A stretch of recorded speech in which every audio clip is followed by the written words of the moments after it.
Knights. Tactical enhancement is some more of the Balvenie double wood.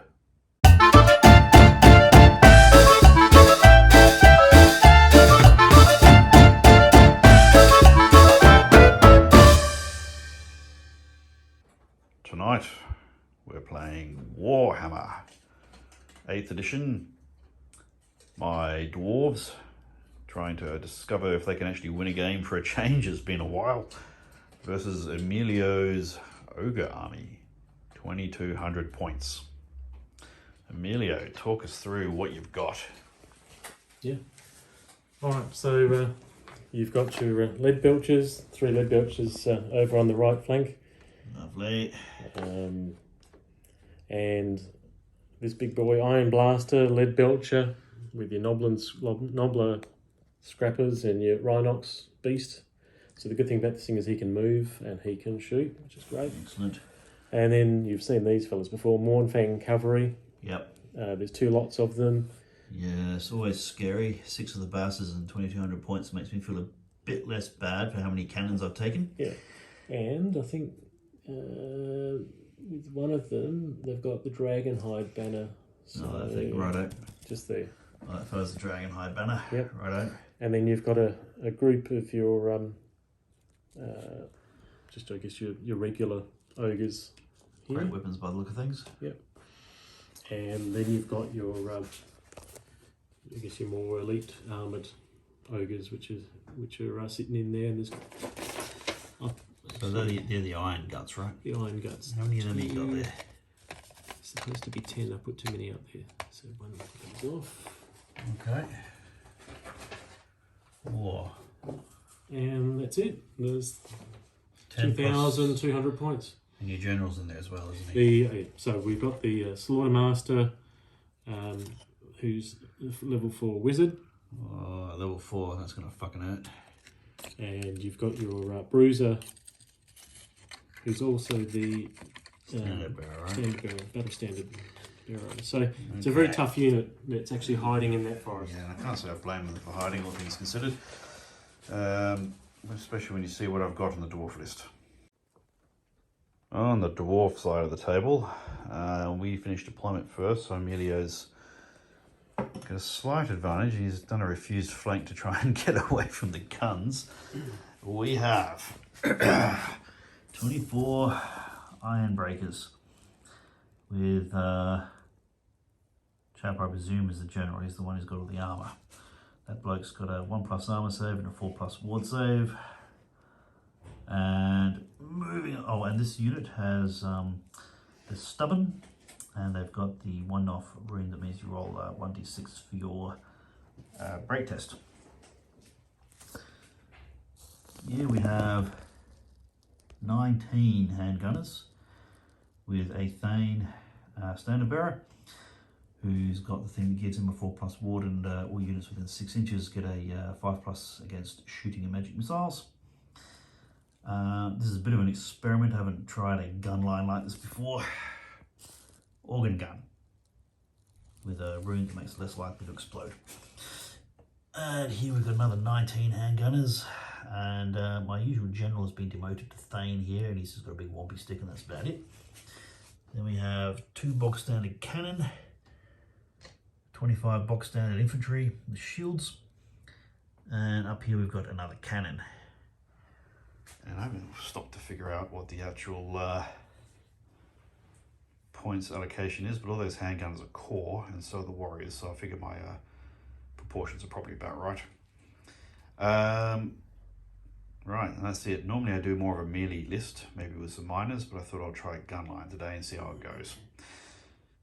Now we shall roll a dice and see who gets turn 1.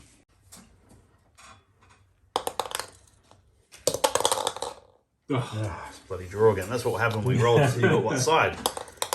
Oh, that's right, that's right. Oh, excellent. The dwarves get first crack. So my shit gets a chance to blow itself up before Emilio's does. We'll check in at the end of turn 1. Right, well the first turn was largely uneventful.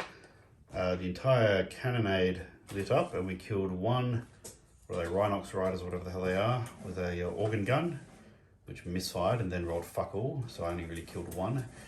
And then one of my cannons cleaned up another Rhinox Riders before not failing to wound the second one, all of which is a bit underwhelming. The cannon before that misfired when the cannonball hit the ground, so it didn't kill anything. And the cannon before that isn't there anymore because he fucking well blew himself up right off the bat on turn 1. So after all that, 3 big cannon and 1 organ gun, we did 120 points worth of damage to ourselves and about 240 points. And just a slight correction, they're Mournfang, and the Rhinox is this beast, which is a different kind of beast. Oh right, okay, Mournfang, I've got to remember that. Slightly different. They're slightly smaller, so they're a different kind of beast. Right. Yeah. So we wasted 2 Mournfang and that was all. So a bit underwhelming, but well, what can I say? I have a gun line and I got the first turn, so I can't complain too much. On to the first turn of the Ogres. Right, well, most of the Ogre army has decided to try and flank my gun line. The cavalry has moved to a position out of line of sight of my cannons. This fella's popped up on the hill. He did do a decent volley and he did land it on the iron breakers and smashed 3 until I remembered that I had a 5+ ward compliments of my army standard banner, and hey, they all passed. Very rare that works. These chaps marched, so they can't shoot this turn, but they'll be able to blaze away next turn. Now these guys moved as far as they could to try and shuffle out of range of my cannon. Probably out of range of 1, well, no. They're just going to have to suck it up for a bit and just to support and the magic. attack. Panic. And magic, yes. They cast a spell that causes you to do a panic test on these guys, but they passed the panic test. And that was it. We'll see how this tactic goes with the whopping great big flank. We'll do the dwarf turn 2 and check in after that. Right, during an incredibly short dwarf turn, we redeployed the left-hand side of the dwarf line to deal with that encroaching mayhem over there. The handgunners didn't have range to anything or angle to anything anyway. And Emilio did his range measurements or estimates perfectly. It's just outside range of my organ gun. That was annoying. This cannon here, we're going to add another 3 troll slayers because they've completely fucking failed to wound for a second turn, even though their shooting was spot on. And this cannon over here also got his range on and did wound, but only did 1 wound to this bloody big gun over here. So the dwarf shooting has persisted in being extremely underwhelming, although on the plus side, they didn't blow themselves up this turn. In the Ogre turn 2, they continue their flank run with the Mournfang Cavalry. The Lead Belchers manoeuvred into position, let rip, and rolled rather average, didn't do a thing. These guys continue to move around the side of the hill. They're probably safe because this big bastard here is going to draw a cannon fire. Now he fired, he got a really good shot off, collected the organ gun but only did 2 wounds, so it's still technically there. And then I realised I had not moved my standard bearer to give it protection. That was stupid. I could have had a 5+ ward for those wounds. And he also took a couple of shooters off of that far handgun unit. And that was it. Magic, well, he got off a spell for causing panic, but then I dispelled it. And we discovered that the Moor only has range 18, so I'm safe for the moment. And that was it. Another short turn. Right, well, our target-rich environment is slightly less rich.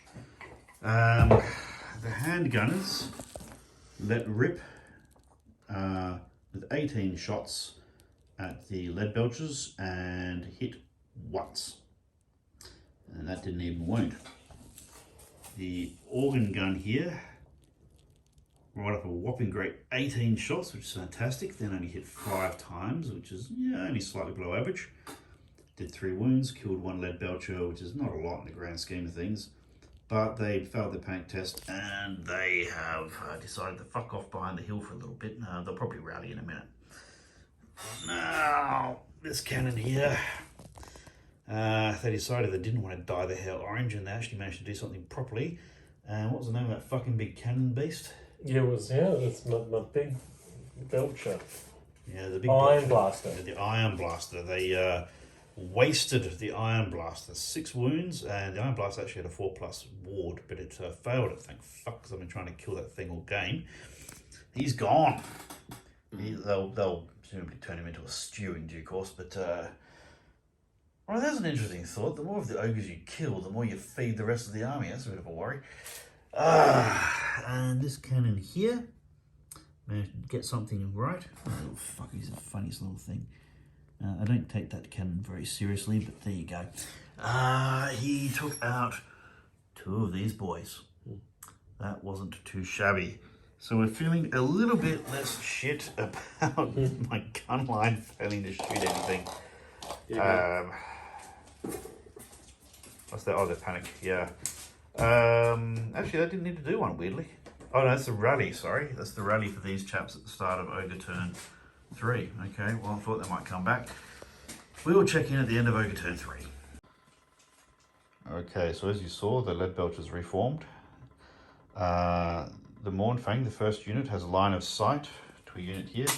I suppose I could be an absolute prick and reform out of the way, but then he's just going to come through, which I don't want to happen. These guys can't charge, but they'll presumably follow in the wake of these chaps. Yeah. And these guys are out of range and line of sight of anything, so my handgunners won't do shit. In the magic, well, he tried to get these guys to panic again, and he made me roll.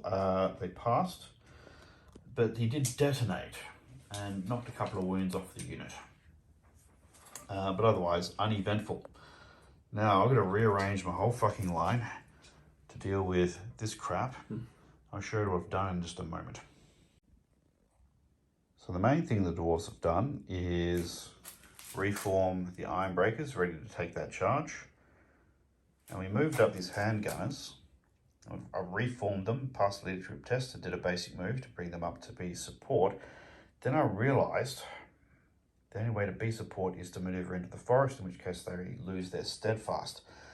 So I'm going to have to think about that. If I'd really been on the ball, I would have moved these chaps a bit further back, but I didn't think that through.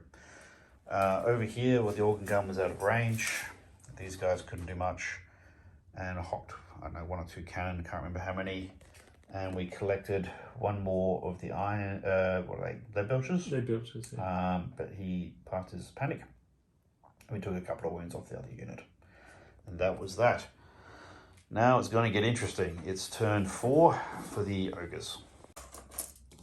So while Emilio is still doing his movement for turn 4, we'll just point out that these guys did their charge through the forest without accruing any wounds, and they crashed into the Iron Breakers. These guys, I don't think they even marched, they just sort of moved through the woods to get into position to probably charge these guys next turn.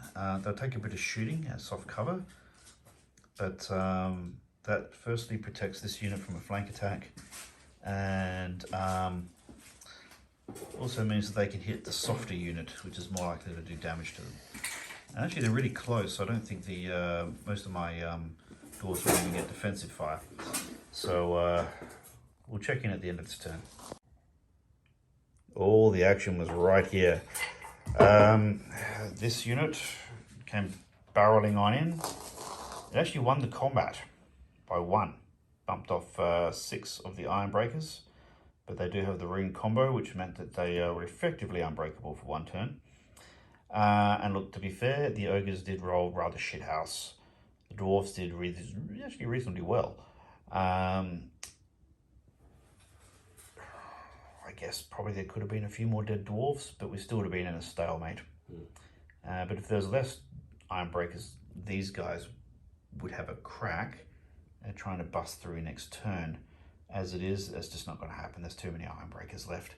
So they'll probably charge into the Dwarfs, who will try and shoot them a little bit before that happens. We'll check in at the end of Dwarf turn, up to turn 5 now.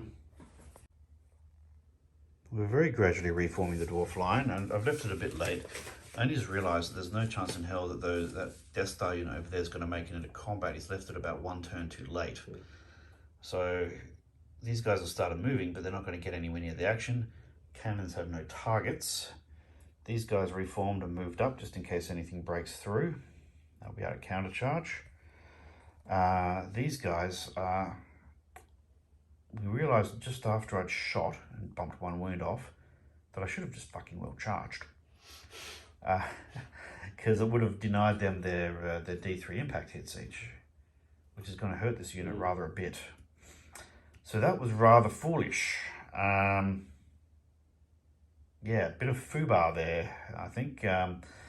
So they may well break through. These guys, they killed the remaining chap.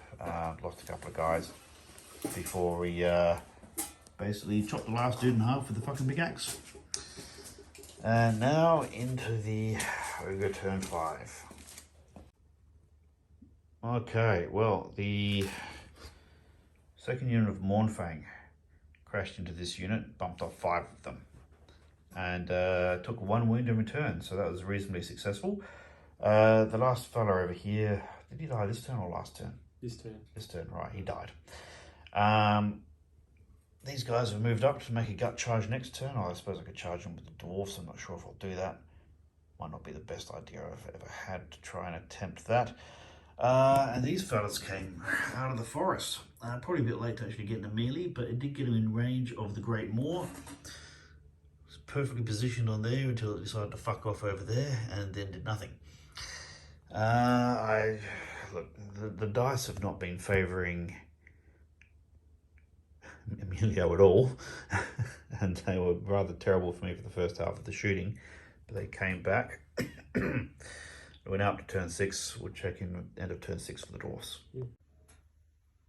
Right, well, we did the math and realised that minus any wounds I take off of these guys, that's 18 strength, 6 attacks against the Ironbreakers, which I figured I didn't really want to receive. So we decided to flank charge the remaining Mournfang, which is exactly the right number of wounds between those 2 units to kill the remaining 2 Mournfang. They're still pretty tough, even though Emilio didn't up armor them. And then they did a follow through, so they're out of reach. Just skimmed past this fellow here, who presumably will blast these guys in the remaining turn. As for the cannons, well, this guy did what, a wound? Yep, which was enough to kill 1 ogre because he already had 2 wounds. Polish 1 guy off, yep. So that wasn't a lot. He actually did alright for the number of dice. It was 12 shots. This guy failed to wound. And the other cannon, who's up there in the casualty pile now, managed to blow himself up. That's 2 out of my cannon have managed to blow themselves up, meaning that officially I've done more damage to myself than Emilio's done to me this game. On that note, it's over to the Ogres turn 6, last phase of the game. Ooh. Well, in the Ogres turn 6, they advanced where they could. This guy had a go at blasting these fellas, which potentially could have caused us the panic test, but he only killed 2. And these guys cast them more, but Emilio's dice were on a downhill trend and didn't do shit. He did manage to cast panic on these guys, but they passed. And that's it, that's game. So if we were to weigh up everything that's happened, we've killed 1 big monster and 2 units of Mournfang. In return, I'm damaged a unit here. In return, I've blown up 2 of my cannon. And there are actually a decent number of dead dwarf, as evidenced by the casualty pile over here, which is all of that plus 1 cannon. But they're spread out across units. So how many points for those Mournfang units? Yeah, so 180 for each 3, and it's 360 plus the banner, 410. Okay, 410. And how much does that big monster do? 170. So 410, 480, 580 versus 240 in suicided black powder weapons. So I've actually managed to win a game with the Dwarfs after what I can only describe as quite a dry spell with this army. As Emilio pointed out, well, the dice were not very favourable toward the Ogres, and frankly they weren't very favourable to my black powder weapons, but I did get 1 or 2 good turns in, so I think all told, the dice favoured the Dwarf army on balance this game. Well, what have we learned? Congratulations on the win. It's good to see that the Dwarves held the line. Look, I think it wasn't the right matchup, because if it was just Dwarves and they didn't have a fire line, I think that would have been competitive. Because they had a fire line, if you look at the terrain in this battle, it was open all the way through the centre. So I was quite vulnerable when I had 4 cannons pointed at me, plus basically it was a shooter-up army. So if I charged straight through the centre, I would have taken a lot of casualties. Because the cannons are multiple wound cannons, I would have taken even more casualties because it would have been, Ogres are multi-wound, so they would have actually been dropped by the cannons.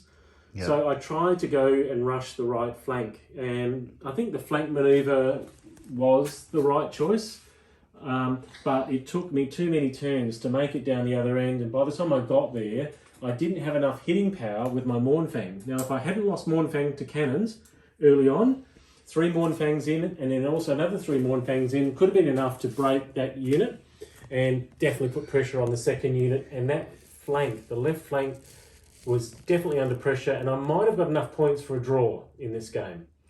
So that's it. Now, terrain, you can see that it's light terrain, and terrain that definitely suits a shooter army. Does not suit open field for Ogres who aren't necessarily a shooter-up army. So I should have asked for randomising of terrain. I should have asked for more terrain than what we had 4 pieces on this large table. Yeah. And that would have assisted my moving my largest and most expensive unit, moving that forward up without fear of 4 cannons and 2 large units of thunderers, all targeting, all weapons on them through the centre. So that's the lesson learned, is terrain is really important. It could have affected this game and my manoeuvring, and I could have gotten to Chris sooner. And I left it too late for the 5th and 6th turn. So a lot of things I could have done better in this game. I'll just mention that I slapped together the table very quickly before I knew what army I was taking. And then I asked Emilio to choose which of my armies he'd like to face today. So if I'd hocked demons on the table, the terrain wouldn't have been an issue. This terrain would have been pretty mediocre for my Wood Elf army. Although I would have stuck some more trees on the table just to give them something to run and prance about. But yeah, it did favour the Dwarfs. I think Emilio didn't really stop and think about the cannon factor on an open field when he suggested that, well, I must admit, when Emilio said take the Dwarfs, I thought, well, fuck, it's an ogre army. I'm used to Chris taking Dwarves with some cannons, 2 or 3. But he actually took 3 cannons, plus he took another cannon that specialises in killing ogres, and a line of thunderers. Like, we're talking how many? 30 thunderers? Yeah, I took all my thunderers. I've been wanting to do this experiment for a while, where you take. I've only got 4 units of 10 thunderers, so I thought, well, if I take them in blocks of 19 and stick a character in there, I can have a nice wide gun line. And then reform before I get charged and have a character in the unit. Their armor is not quite as good as a general, warrior unit, but I thought, well, let's give it a go to see how they work. Well, they were very effective. If Chris had fielded his original dwarf army, the army I'm used to him fielding, it would have been, I guess, more balanced game. If A, there was less cannons, B, more terrain in the centre.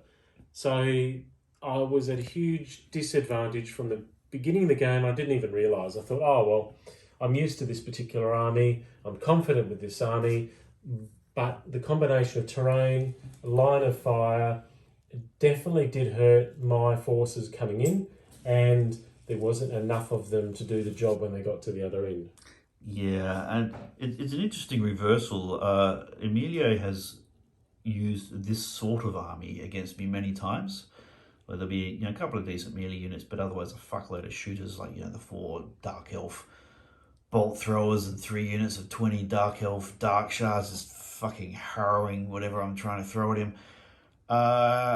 What normally happens when I do it is I do a flank run, but I dedicate that flank run from the start. So, like Emilio pointed out, that the Mournfangs lost a figure from each unit. using my regular tactics, they never would have got hit in the first place. So they'd be way off in the corner and rushed around the side. But Emilio is not accustomed to fighting against this sort of army. It's usually the other way around. But the flip side of that is I generally send, all my infantry units up the guts and just accept the casualties as acceptable losses. And when you're on the receiving end of a massive shooting army, it's actually quite intimidating because there's nothing you can do about it except take casualties for at least 2 turns in the game, usually 3, and see half your army melt. And you've got to wade through all of that at the same time as having something actually hit it and hope that the shooter units are sufficiently soft that when you hit them, they melt. And yeah, the terrain did, I have to say, suit the dwarf shooter army. Yeah, you got to try different things at different days, I suppose. And Emilio wasn't thinking let's disrupt the dwarf army by moving the terrain around. That really only sort of came into the thinking around about turn 3. I think for the viewers, we're backyard war gamers. We come after work, so we just want to get into the game. Let's get into the game, right? After we take on and finish all our other responsibilities. And by hurrying up with let's get into the game, we actually hurried up the terrain. And we didn't set an objective. So I think for this game, rather than just a full-on battle, I think an objective game would have forced the dwarves to move out of their firing lines if there was an objective game. I mean, a capture the tower game would have been interesting because infantry would have barreled on both sides. Yeah.